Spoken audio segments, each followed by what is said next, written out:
Já disseram dela, mãe das cidades do Brasil, portuguesa e africana, cheia de histórias, lendária, maternal e valorosa. Não há cidade como essa, por mais que se procure nos caminhos do mundo. Nenhuma com as suas histórias, com o seu lirismo, seu pitoresco, sua funda poesia. No meio da espantosa miséria das classes pobres, mesmo aí, nasce a flor da poesia, porque a resistência do povo é além de toda a imaginação. Dele, desse povo baiano, vem o lírico mistério da cidade, mistério que completa a sua beleza. Essas palavras não são minhas, mas, por concordar totalmente com elas, faço questão de abrir este discurso reproduzindo trechos do livro Bahia de Todos os Santos, de Jorge Amado. Sempre ouvi de meu avô que a alma baiana é o seu povo, e os artistas é que são os tradutores. Indiscutivelmente, o amado Jorge foi daqueles que mais fielmente traduziram este sentimento que a CM chamava de baianidade. Sentimento esse que me foi legado pelas vias do DNA, mas que certamente hoje está ainda mais pulsante em meu coração. O meu amor por Salvador, a cidade da Bahia, a minha terra natal, só fez aumentar nestes últimos 4 anos, quando realizei o sonho de ser prefeito da primeira capital do Brasil. E pude sentir, junto com a minha equipe, a forte emoção de vivenciar a transformação das vidas de milhões de soteropolitanos. Não foi a vaidade pelo cargo que nutriu a minha disposição de enfrentar uma renhida disputa e sair vitorioso em 2012. Não, longe disso. O que alimentou e fortaleceu o meu espírito, o meu corpo e a minha mente para enfrentar aquela batalha foi a fé em Deus, de que com amor, trabalho, o apoio do povo da nossa cidade, superaria a situação lastimável em que ela se encontrava. Dito e feito. Lembro bem de ter sentido, naquele momento, a enorme responsabilidade que pesava sobre os meus ombros, da expectativa dos quase 3 milhões de moradores que aguardavam ansiosamente grandes mudanças em nossa cidade. E graças a Deus, hoje podemos olhar para trás e perceber essas mudanças. Podemos afirmar que elas realmente aconteceram. E não foi só uma mudança na cidade, foi uma mudança na vida das pessoas. O orgulho de ser soteropolitano, que estava tímido, esquecido, acanhado, voltou a aparecer. As pessoas voltaram a curtir a sua cidade. Todos, moradores e visitantes, voltaram a falar bem de Salvador. Mas nada disso aconteceu assim de uma hora para outra e nem por acaso. Aproveito para agradecer a todos que mais uma vez confiaram na gente, aos quase 1 milhão de eleitores que apostaram neste projeto de uma nova cidade que estamos construindo. Eu quero, de coração, nessa oportunidade, prestar aqui alguns agradecimentos. O primeiro, a Deus.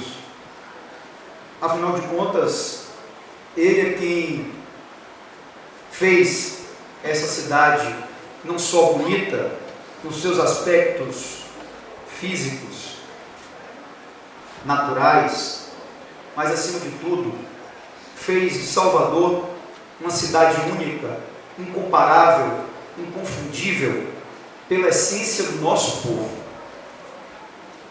Essa é a grande diferença de Salvador. Essa é a grande magia da nossa cidade, a essência do nosso povo. E eu agradeço a Deus por ter me dado a oportunidade de governar esta cidade nos últimos 4 anos. E peço a Ele que continue nos dando saúde, força, equilíbrio para conduzir pelos próximos anos os destinos da nossa cidade. Quero agradecer a minha família, e aqui me permitam fazer uma referência, uma citação especial à minha família que está aqui presente. Meu pai, minha mãe, Tatá, Lívia, Marcela, Renata, Gabriela, Rodolfo, Solete, enfim, muito obrigado por vocês existirem em minha vida, por terem me ajudado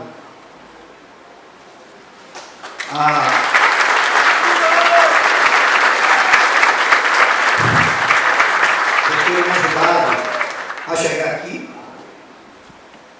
Eu, nos momentos mais difíceis desses 4 anos, momentos que às vezes a gente sai do trabalho e o peso, a carga, a pressão parece que vai estourar em nossa cabeça, e é exatamente a possibilidade de voltar para casa, encontrar essas pessoas que eu tanto amo e ter o apoio incondicional de todas elas, que me faz ter força para continuar enfrentando esses desafios e oferecendo o melhor de mim. É claro que eu tenho que sempre pedir desculpas, porque nós que estamos na vida pública, de alguma forma, acabamos sacrificando as nossas famílias, os nossos amigos, não só pela exposição, mas pela falta de tempo.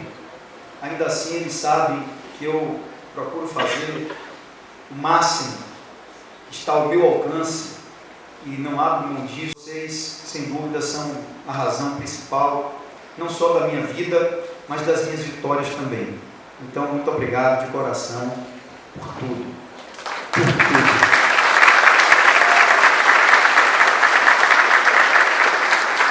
Quero agradecer a parceria deste meu amigo leal, amigo de todas as horas, amigo que conheci há muitos anos, ele que começou a sua carreira como assessor parlamentar desta casa, da Câmara de Vereadores, e eu pude descobrir o seu talento, o seu valor e reconhecer a sua vocação desde muito novo, e o convidei para ser meu assessor. 10 anos trabalhou comigo como assessor parlamentar, depois tornou-se deputado estadual 2 vezes.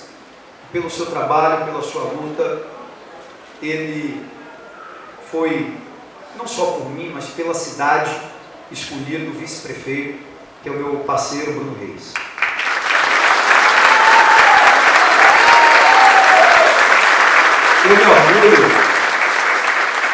Eu me orgulho, presidente Paulo Câmara, de ter condições de fazer uma coisa que meu avô fez ao longo da sua vida pública, que é exatamente revelar talentos. Vejam que Bruno, ou mesmo Léo Prats, ambos que começaram comigo com menos de 20 anos de idade, não vêm de família com tradição na política, não vêm de nenhuma base de autossustentação eleitoral ou o que quer que seja. E, no entanto, a gente pôde revelar esses talentos, como tantos outros dessa nova geração. Aqui está João Roma e tantos outros que fizeram dessa nossa gestão uma referência para todo o Brasil. E eu tenho certeza que o vice-prefeito Bruno Reis simboliza todos vocês e está preparado para fazer um grande trabalho por Salvador.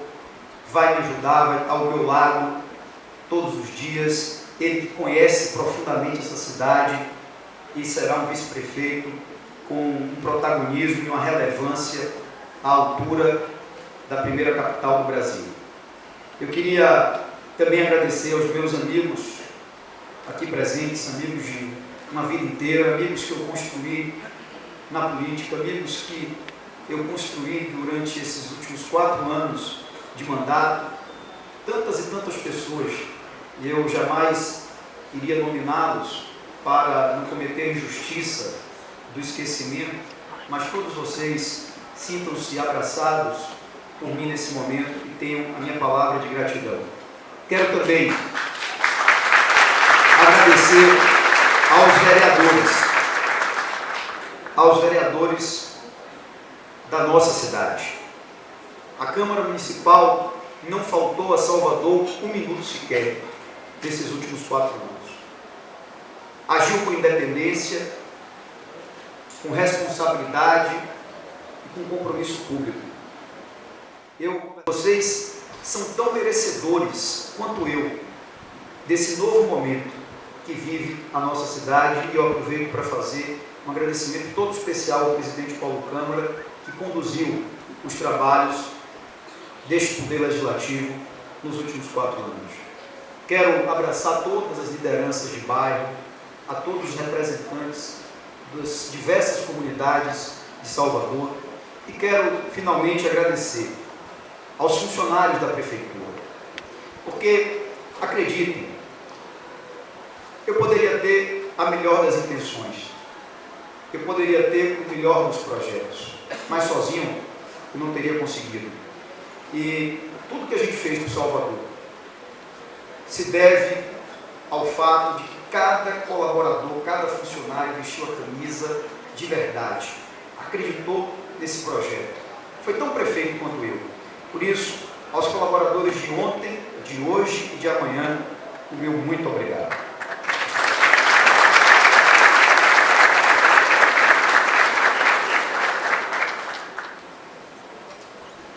Engraçado é que, depois que passou a eleição, pela dimensão do resultado eleitoral registrado em Salvador, muitos políticos do Brasil inteiro, de diversas regiões do país, me perguntavam: Neto, como é que você conseguiu? Qual foi a sua estratégia? Alguns até: será que tem truque nisso? Eu quero dizer que não existe mágica. Quando você trabalha, quando você chega junto, quando você ouve as pessoas, cria-se uma relação de respeito e confiança muito forte. E quando digo ouvir as pessoas, é ouvir de verdade. Não é aquele ouvir desatento, pro forma, apenas para sair bem na foto. É ouvir escutando. É ouvir dando consequência às queixas e aos pedidos que vêm da rua. É ouvir e se empenhar de verdade para tirar do papel os projetos que mudam a vida das pessoas. Eu conversava ontem ou anteontem com o Rodolfo, professor, que aqui está, e ele me dizia que pegou um táxi. O taxista não sabia, obviamente, quem ele era. Ele começou a puxar papo para saber qual era a impressão do taxista a respeito da cidade e da administração. E esse taxista frisou de uma maneira muito clara que uma das qualidades que ele enxergava na nossa administração era exatamente a capacidade de ouvir. E eu exercitei muito isso ao longo dos últimos 4 anos. E nós vamos continuar ouvindo a toda a cidade, a cada cidadão, indistintamente, respeitando a todos. Não precisa ter cargo, não precisa desempenhar função destacada. Todo cidadão deve ser ouvido e respeitado. E esse é o meu compromisso com a cidade e com o seu futuro. Para construir uma relação de confiança com a população, você também precisa dizer a verdade. Mesmo que esta verdade nem sempre seja aquela que as pessoas esperam ouvir. Recentemente, nós vimos, em nível nacional, as consequências lamentáveis de assumir compromissos impossíveis de serem cumpridos. As consequências de tentar maquiar as contas públicas, de tentar esconder a real situação do nosso país. As consequências de mentir para as pessoas. Muitas vezes, quando visito um bairro da cidade, as pessoas me pedem muitas coisas que eu sei de antemão que a prefeitura não tem condições de realizar. Já me aconselharam que em situações assim, a melhor alternativa é desconversar, é sair pela tangente, ou então assumir um compromisso vago. Quem age assim pode até enganar as pessoas por algum tempo, mas no final acaba sendo desmascarado. Mas quando se é sincero e transparente, acontece o inverso. As pessoas podem de início não gostar, mas depois acabam de compreender e ter apreço por nossa atitude. Por isso, quando me pedem algo que não dá para ser feito, eu prefiro dizer claramente que não, explicando os motivos. Isso é respeitar o cidadão. É preservar um dos nossos mais importantes patrimônios, que é a nossa palavra. E eu quero dizer a vocês, eu me orgulho muito de ter feito uma campanha sem promessas mirabolantes, sem um discurso fantasioso. Nunca ninguém me viu e nem vai me ver tentando tapar o sol com a peneira. Nunca ninguém me viu e nem vai me ver tentando construir uma imagem desta cidade que não seja real e fiel ao que de fato acontece. Nós temos a difícil tarefa de decidir, muitas vezes, o que fazer e o que não fazer. E aí, mais do que nunca, a sensibilidade de estar conectado com o desejo do cidadão, com a voz das ruas, é que vai ser o elemento decisivo para essa nova gestão que começa no dia de hoje. Para que as pessoas continuem a acreditar em nós, a acreditar no nosso projeto, também não podemos ter medo de fazer o que precisa ser feito. E eu não tive medo de tomar medidas duras, mas necessárias para organizar essa cidade. E esta mesma coragem vai continuar me acompanhando e a toda a nossa gestão. E quando nós tivermos que tomar medidas duras, nós vamos conversar abertamente com a população. Porque se tem um legado do qual eu me orgulho, é de hoje Salvador ser uma cidade que tem as suas contas equilibradas, ajustadas, uma cidade que honra os seus compromissos, uma cidade que está na contramão positiva do Brasil. Enquanto muitos estados, muitos municípios estão quebrados, Salvador está sadia, está com as suas contas organizadas. Esse é um patrimônio hoje da nossa cidade. E todos se lembram como estava Salvador há 4 anos atrás. Todos se lembram daquela cidade completamente desrespeitada, que não podia firmar um convênio com a União ou contratar um empréstimo, porque o nome estava inscrito na lista dos municípios ficha suja. Hoje, nós somos ficha limpa e damos exemplo ao Brasil.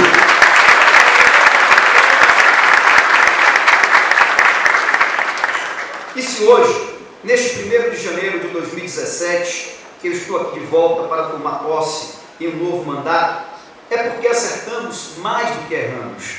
Não só acertamos. Aqui ninguém procura a perfeição, nós não somos super-heróis. Nós acertamos e erramos. No entanto, nós acertamos muito mais. E a aprovação popular da nossa gestão se consagrou nas urnas, com quase 74% dos votos válidos. Esses acertos dependeram e muito da sensibilidade desta casa, que representa o povo de Salvador e nunca abriu mão de defender os reais interesses da cidade. Prefeito e vereadores estiveram remando juntos nessa travessia, singrando mares revoltos e superando tempestades, mas podemos dizer com orgulho, chegamos a um porto seguro. E outro aprendizado que eu tive nesses 4 anos é que o bom marinheiro é aquele que consegue manter o controle da nau exatamente atravessando mares revoltos e enfrentando tempestades. Toda a crise que o Brasil viveu e está vivendo, ela acaba sendo um grande desafio para os gestores. Governar em momento de crescimento é mais fácil. Agora, governar em momento de crise, esse sim é um grande desafio. E eu me orgulho de dizer que ao lado de todos os agentes políticos que amam esta cidade, nós conseguimos trazê-la para o Porto Seguro. A nossa amada capital da Bahia voltou a brilhar no cenário nacional. O sorriso está de volta ao rosto de nossa população, que recuperou a sua autoestima. E esse povo, como diz Jorge Amado, artista de nascença, senhor da gentileza, capaz de superar as piores condições de existência e seguir adiante. Amado, o riso e a festa, criador de civilização e de cultura. Acabamos de promover o maior Réveillon do Brasil. Enquanto em outras capitais, bem mais ricas, houve redução de investimentos, nós fizemos uma festa ainda maior, sem precisar onerar os cofres públicos. Usamos a criatividade soprada pelos ventos e presente em todos os cantos desta terra e atraímos recursos privados que ajudaram a custear a comemoração do Ano Novo. O Réveillon que acabamos de fazer, repito, o maior do Brasil, é uma clara transformação, é uma clara demonstração da transformação de Salvador. Há 4 anos, a prefeitura não dispunha de recursos e meios para realizar uma simples comemoração no Farol da Barra. Hoje, graças a toda a transformação da nossa cidade, fazemos a maior festa de fim de ano do Brasil, levando alegria. E vejam que não apenas onde há música, mas em toda a cidade. As fotos ontem de Salvador tomaram conta do Brasil. E é assim que as pessoas passaram a ver Salvador, pelo lado positivo, pelas imagens que encantam. Em 5 dias, à margem da Baía de Todos os Santos, lá no comércio, aqui ao lado do elevador Lacerda, reuniram-se em paz e festivamente milhões de baianos de todas as partes do mundo. Milhões de baianos de todas as partes do mundo, prefeito? Sim, baianos de todas as partes do mundo, porque não podemos esquecer que a baianidade independe do local onde se nasce. É um estado de espírito que inevitavelmente foi encarnado por todos que celebraram 2017 em Salvador. Neste ano novo, neste mandato novo, renovam-se os sonhos. E ao contrário do que disse John Lennon ao final dos Beatles, o sonho não acaba. A conjuntura nacional e até mundial não é alvissareira, mas isso não nos intimida em continuar trabalhando pelos avanços de Salvador. Estamos experimentados. Não encontramos um mar de rosas quando assumimos em 1º de janeiro de 2013. Então, todo esse desafio nos fez ganhar experiência para atravessar momentos ainda mais difíceis. Nesses últimos 4 anos, nós convivemos com o agravamento da crise que se agravou e que acabou afetando a todos os brasileiros, e não é diferente com a prefeitura. No entanto, a gente não ficou parado, esperando a crise passar. Aprendemos a conviver com ela, tratando os recursos públicos com responsabilidade e austeridade, buscando sempre a efetiva qualidade dos gastos públicos. O cenário de hoje, desta posse, 1º de janeiro de 2017, é bem diferente do cenário de 4 anos atrás, 1º de janeiro de 2013. Em 2013, Salvador estava muito pior, mas o Brasil, mesmo que artificialmente, estava melhor. Já agora, em 2017, o Brasil, infelizmente, está muito pior, mas com orgulho a gente pode dizer: Salvador está muito e muito melhor.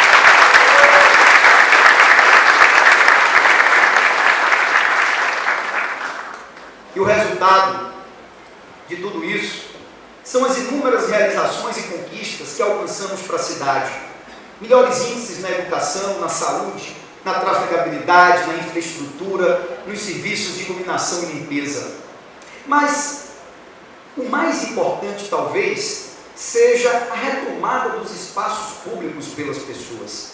A nova orla e a recuperação das praças, com novos equipamentos de lazer, trouxeram de volta o povo às ruas e redespertou a percepção de cidadania associada ao sentimento de pertencer à cidade.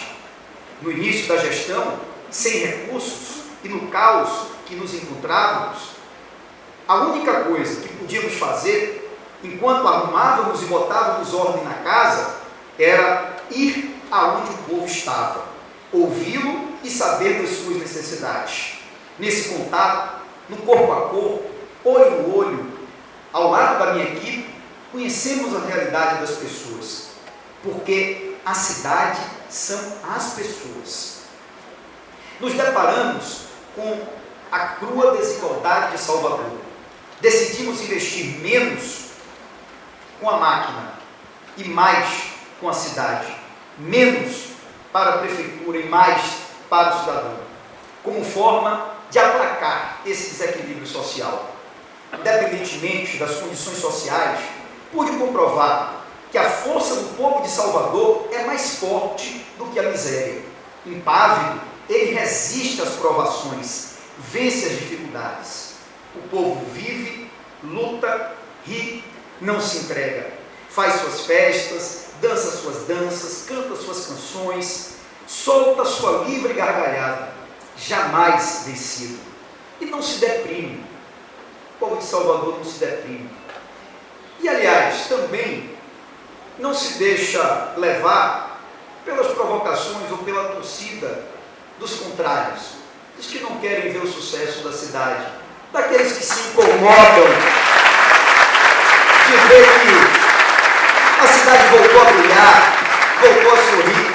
Oh, meu Deus, eu, quando há 4 anos atrás me dirigi para esta casa, eu lembro que eu pedi a Deus que me desse força e condições de mostrar a Salvador a minha verdadeira essência, o meu coração. E Ele me permitiu. E eu lembro tantas agressões, tantas acusações daquela campanha de 2012, que a gente foi desfazendo uma a uma.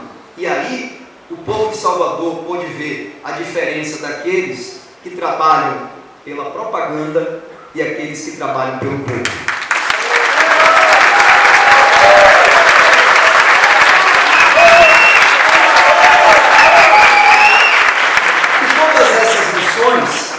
Me fazem entender a razão de meu avô dizer que o cargo político que mais lhe deu satisfação foi o de prefeito de Salvador. Não só entendi, senti e constatei isso também. E agora tenho a dádiva de poder vivenciar esta emoção em dose dupla. Mandato renovado é entusiasmo dobrado para enfrentar os novos desafios. Não há dúvida de que a crise econômica do país atinge a todos, e a nossa cidade, apesar de todos os nossos esforços, também está sendo duramente afetada. Mas, se hoje estamos numa situação mais equilibrada do que a maioria dos municípios, é porque tivemos a coragem de tomar as medidas necessárias no momento certo. E não tenho dúvida de que, graças a isso, nós também podemos tocar as mudanças tão importantes para a nossa cidade.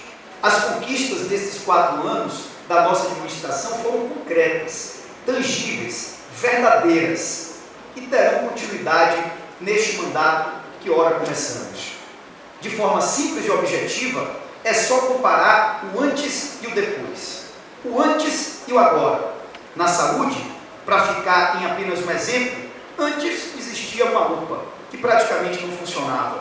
Hoje são 9, funcionando perfeitamente. Na educação, antes carregávamos o vergonhoso título de capital com pior IDEB do país, que é o índice que mede a qualidade da educação. Na última avaliação, ultrapassamos 9 capitais. Fomos a capital que mais avançou. Dobramos o número de vagas na educação infantil para atender as nossas crianças de 0 a 5 anos. No transporte público, um bom exemplo é a Estação da Lapa. Antes, um verdadeiro caos de sujeira, descaso e desorganização. Hoje, é uma estação decente, com escadarias funcionando, banheiros bem cuidados e moderna sinalização. Na melhoria do trânsito, também houve avanços inegáveis, com destaque para a região do subúrbio de Cajazeiras. Trechos que antes demoravam 1 hora para serem percorridos, hoje levam apenas 10 minutos. Antes, também não existiam programas como o Morar Melhor, que está reformando milhares de moradias em nossa cidade. Ou o Primeiro Passo, que complementa a renda das famílias mais pobres. Ou, para também não esquecer, o Casa Legal, que já entregou mais de 30 mil escrituras em Salvador. As praças, a orla, os mercados públicos estavam abandonados. Em 4 anos, nós revitalizamos 13 trechos de orla, 198 praças e construímos 5 novos mercados. A cidade mudou. Devolvemos a cidade ao cidadão. Hoje, não é um discurso de prestação de contas, até porque, se eu fosse prestar contas de tudo que nós fizemos, certamente nós iríamos ficar aqui até o dia 2, presidente Paulo. Mas aqui são alguns exemplos de como, de maneira concreta e efetiva, essa cidade se transformou. E vejam vocês,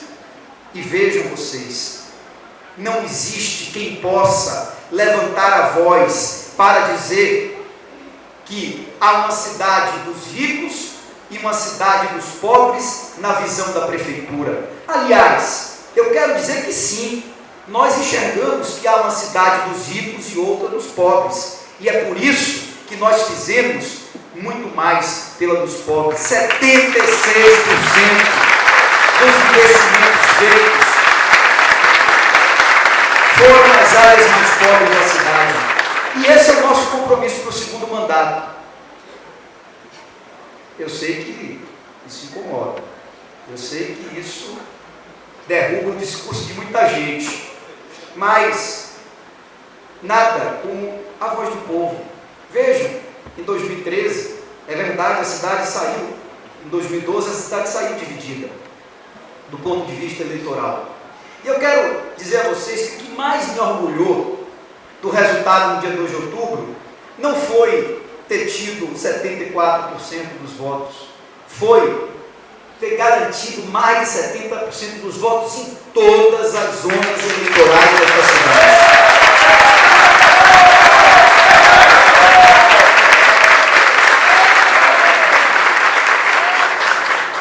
Então, sob a nossa administração, ninguém passa muro, passa fita para dividir esse e aquele lado. Eu quero dizer à minha equipe, que vai tomar posse daqui a pouco, que se prepare, porque amanhã a gente já vai para a rua. E vai continuar assim, 4, 5 vezes por semana, nós vamos estar nas ruas, ao lado das pessoas, vendo de perto os problemas e conjuntamente levando as soluções. Mas se fizemos muito, é claro que não fizemos tudo. E nunca prometemos resolver em 4 anos todos os problemas da cidade. No entanto, confesso que fizemos muito mais do que imaginávamos ser possível. E isso nos anima a enfrentar os obstáculos deste segundo mandato. Acredito que um bom gestor não pode nunca ficar acomodado, não pode relaxar com eventuais sucessos, porque sempre é preciso seguir adiante. Nem deve ficar frustrado ou imobilizado com fracassos ou dificuldades. Precisamos continuar usando nossa criatividade, fazer mais gastando menos, usar a experiência que adquirimos nestes últimos 4 anos a nosso favor. Hoje é muito maior nossa capacidade de encontrar soluções alternativas para resolver problemas espinhosos. Apesar da situação do país, não tenho dúvidas de que nossa cidade está muito mais preparada para dar um salto de desenvolvimento do que há 4 anos atrás. Antes mesmo de começar o segundo mandato, com o apoio desta casa, já promovemos alguns ajustes na gestão da prefeitura para torná-la ainda mais eficiente. Com a reforma que aprovamos e com o projeto de lei que espero podermos votar já a partir do mês de fevereiro, o nosso objetivo é economizar anualmente mais de 100 milhões de reais. Uma economia fundamental para podermos tocar novos projetos. Com a diminuição da nossa capacidade de financiar projetos com recursos próprios, já estamos em negociações adiantadas com várias instituições de financiamento, principalmente bancos externos, alternativas de receita. Estamos concluindo agora o processo de contratação do Prodetur, que vai significar o aporte de recursos da ordem de 105 milhões de dólares para investimentos em melhorias da nossa cidade. Estamos vivendo um momento que exige ainda mais austeridade. Temos que apertar os cintos, temos que priorizar os investimentos que são realmente essenciais. Dentro de mais alguns dias, espero ainda no mês de janeiro, vamos lançar o edital de licitação para as obras do BRT, cujos recursos da ordem de 408 milhões estão assegurados junto à Caixa Econômica Federal. Senhoras e senhores vereadores, minhas amigas e meus amigos, tem gente que acha que o Brasil está dividido. Eu não acredito nisso. A maior parte da população brasileira não está interessada em questões ideológicas, não quer saber se é de direita ou de esquerda, se é do partido A ou do partido B, nada disso. O resultado da nossa gestão é um exemplo incontestável de que o paradigma da ideologia sucumbiu. As pessoas querem saber mesmo quem é bom e quem é mau gestor, quem realmente entrega o que promete ou quem só promete para tentar se eleger.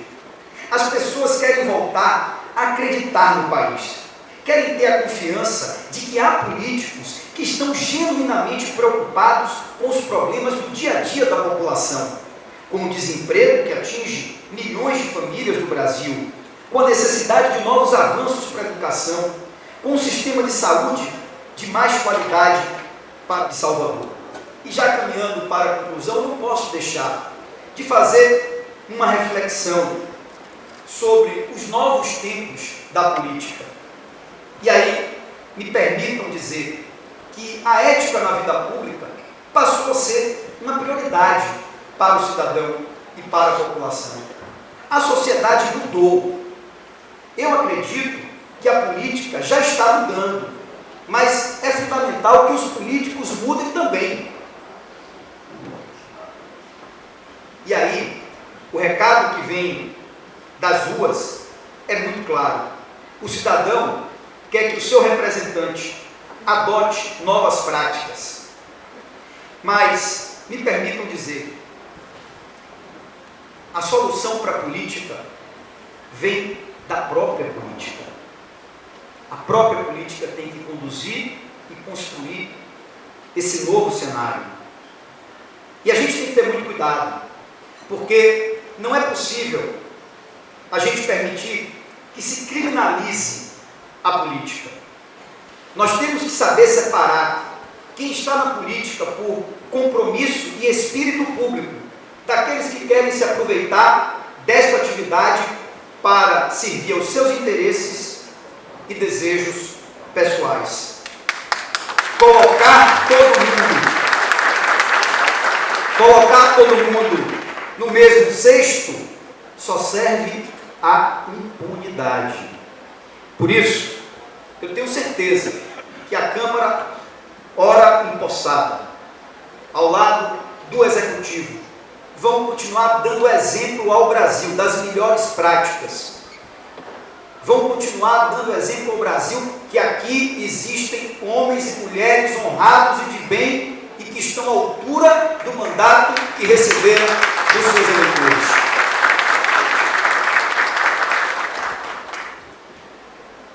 Minhas amigas e meus amigos, nós não temos o direito de temer novos desafios. Não podemos decepcionar as pessoas que contam com a gente. Não podemos desperdiçar a confiança que é depositada na gente. No nosso primeiro mandato, tudo que foi construído junto com a população. Por isso, nossas obras e ações são tão reconhecidas, admiradas e abraçadas pelos moradores da nossa cidade. Tenho convicção de que com fé e criatividade e muito trabalho, nós faremos juntos, mais uma vez, um governo que corresponda à confiança do povo. E o que é que a gente projeta para o futuro de Salvador?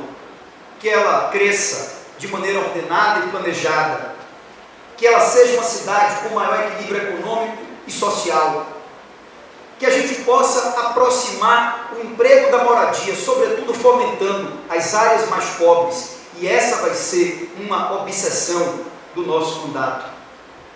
Que ela tenha, cada dia, uma melhor mobilidade, que a gente possa reduzir a pobreza e as desigualdades sociais, que a gente possa preservar o nosso patrimônio cultural, que a gente possa respeitar a natureza e valorizar o meio ambiente, que a gente exporte e dê exemplos públicos e privados para o Brasil e para o mundo, que a gente possa demonstrar sensibilidade e compromisso com a nossa história, motivação, entusiasmo e garra para fazer o melhor do nosso presente, e vibração, emoção e fé para construirmos o nosso futuro. E eu encerro, como comecei este discurso, citando Jorge Amado. Diz Jorge: a Bahia não precisa de benevolência, precisa sim de compreensão e de apoio para que seu mistério se liberte da miséria, para que sua beleza não permaneça manchada de fome. Não é preciso explicá-la, pois seu mistério é como um óleo que escorre do céu e do mar e nos envolve todo, corpo, alma e coração. Muito obrigado.